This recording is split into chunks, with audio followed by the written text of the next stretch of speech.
Howdy gamers! Welcome to a brand new video. My name is Offbeat Outlaw, as I have been the past couple of times you've seen this. You don't know what I was before. You'll never know. That's a secret. The fuck am I going on about? Today, as you can see in the video, we're gonna be talking about the monk.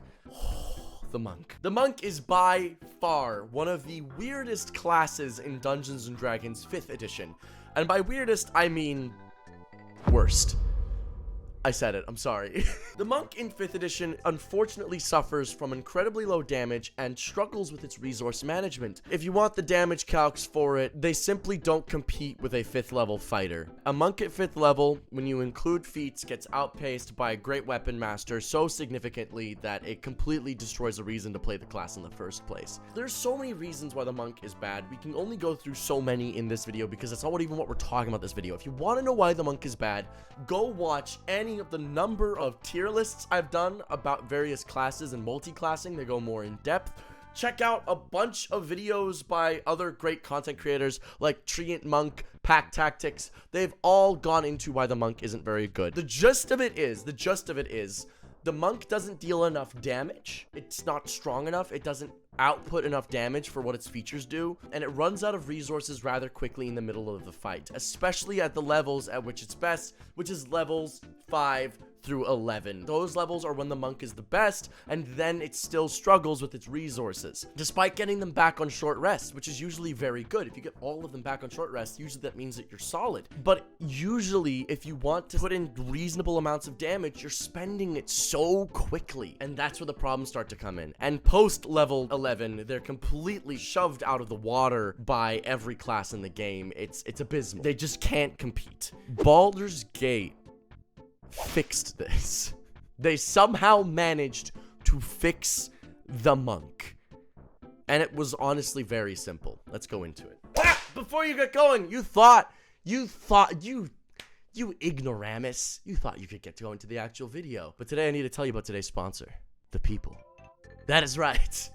Today, this video is sponsored by you guys, my loving patrons. And if you want to be a patron, if you want to support the channel, if you want to be a member of the Bandit Army, please go check out the link in the description. It is by and far the best way to support the channel. It is only $3 a month, and with that $3, you get access to all of my videos 24 hours early. So if that excites you, if that interests you, please go and check it out. When someone like me or Treant Monk says that a class is bad, what we typically mean is that the class does not perform as well as something else. And the monk, while it can certainly do things, it does not perform as well as basically everything else for what it tries to do. If you want to be a damage dealer, you should probably play a different class. If you want to be somebody that controls the battlefield through stuns or incapacitation, you should probably play a wizard. If you want to be some sort of mobile skirmisher type fighter, you should probably play a rogue. And even then, the rogue is also not great, if I'm being entirely honest. That playstyle is very hard to pull off. If you want to do damage at a distance, you should probably play a warlock. Like, everything that the monk wants to be is outperformed by everything else. Part of that is because the monk can do a lot of things, but it fails at basically everything it does, if that makes sense. This is fixed in Baldur's Gate 3 because what they do is each of the subclasses focuses on a different thing. If you want to do damage, the way of the open hand is the way to go. If you want to do battlefield control and AoEs and elemental stuff, the 4 elements monk is actually serviceable in Baldur's Gate 3. And if you want to do stealth, if I'm being honest, the Way of the Shadow Monk has always been okay. It's basically untouched here, and it's super solid. These classes are all quite commendable. But today we're going to talk about the Open Hand Monk and why I think the Open Hand Monk in Baldur's Gate plays the way so many people want classes to play in Dungeons & Dragons. For one, the most notable feature that the monks get that is different from regular monks is they get their key points at level 1, and they get flurries of blows at level 1. This is a massive change. Just to showcase why this is important, the fighter at level 1 can make 1 attack. The monk can make 3. It can deal the single most damage in a single turn at level 1. This is a genuine use case. We have not seen this for the monk before, but there is a genuine reason to play the monk. It can deal the most single turn damage at level 1.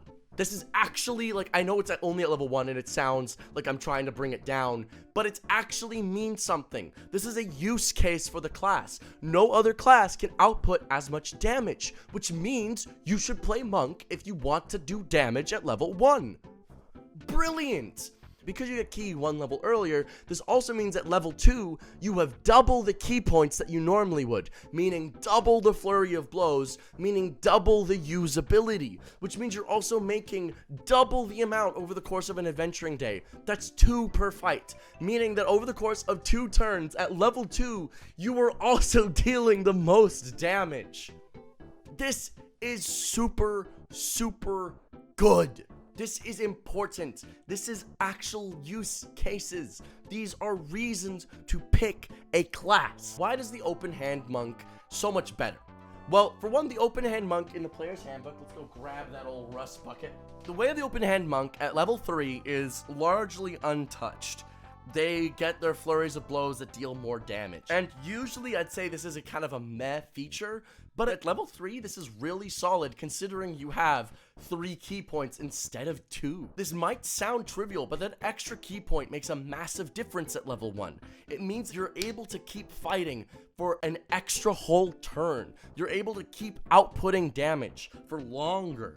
You're stronger for this reason. At level 3 as well, you also get deflect missiles. So that's an extra reaction that you get to make that deals damage. The monk as a whole, because of the single extra key point, actually changes so much. At level 6, this is the big change for the open hand monk. Now, until level 5, the monk that deals the most damage is, surprisingly, the 4 elements monk. It's able to buff its strikes so that they deal an extra d4 of fire damage. And this stays until level 6, when the open hand monk completely takes over in terms of the damage department. In the PHB, all they get at level 6 is they get the ability to heal themselves as an action, and you can regain those hit points equal to 3 times your monk level. A self-heal. Really? That's it. By level 6, the paladins get their aura of protection, which gives their charisma bonus to everybody for every save. Fighters get a whole extra feat. That's great weapon master, and you get to heal yourself. Wow! In 5e! But in Baldur's Gate 3, you get a bunch of features. First of all, you get the standard thing where you have key-empowered strikes, so they now count as magical weapons, your punches. Additionally, you get wholeness of body, mind, and soul. This allows you to deal an extra d4 plus your wisdom modifier in your choice of psychic, necrotic, or radiant damage as part of your unarmed strikes for free. No key point cost. Nothing. You just get that. And that is so good for the monk. It means that at level 6, they are capable of dealing in 1 turn with their unarmed strikes. Let's do a quick damage calc. So they're dealing their unarmed strikes. At less level, you can get about an 18 in your wisdom and your dexterity. That is plus 4 for each. So it's going to be 3.5 for the d6. Plus 4 for your dexterity, plus 2.5 for the d4, plus 4, it's 14 per hit. Times that by 4, 56 damage at level 6. 56 damage. That is a genuine use case. With a single resource point spent, you're dealing 56 damage and you're capable of stunning the target at level 6. Before this change, let's go over the damage that you would have done. You would have done 7.5 damage per hit, and you would have only done 30 damage total.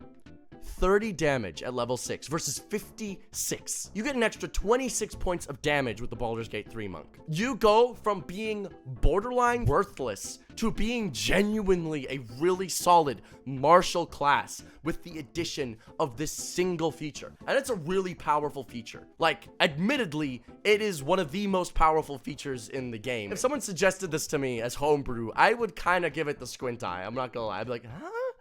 But it makes it so good. It's super, super solid. And you remember that other garbage feature I mentioned that the monk gets? That other worthless piece of trash? That absolute cockamamie. Wholeness of body, where you can heal yourself up to 3 times your monk level once per long rest. That is changed into an entirely different feature at 6th level.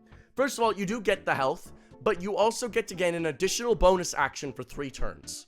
That's insane. So that means at level 6, on turn 2, you could deal a potential, because you're adding an extra flurry of blows, 84 damage in a single turn. That is massive. That's an incredible amount of damage. That is a potent amount of damage for a class to have at level 6. This is a genuine use case. The monk is powerful in Baldur's Gate 3. In Dungeons and Dragons, in 5th edition, it struggles. Remember, you have gone from at level 6, 30 damage in a single turn, to 84, 60 over the course of 2 turns, to 140. You've more than doubled your damage output. That's insane. That's crazy. The monk is super good with these changes. I highly recommend you play it in Baldur's Gate 3. You can finally live up to your Dragon Ball Z dreams. And I haven't even touched on the feats. Apparently Tavern Brawler's broken. I haven't gotten to that level in my monk game yet, but I'm very excited to see why Tavern Brawler rips ass. But that is all I have for today.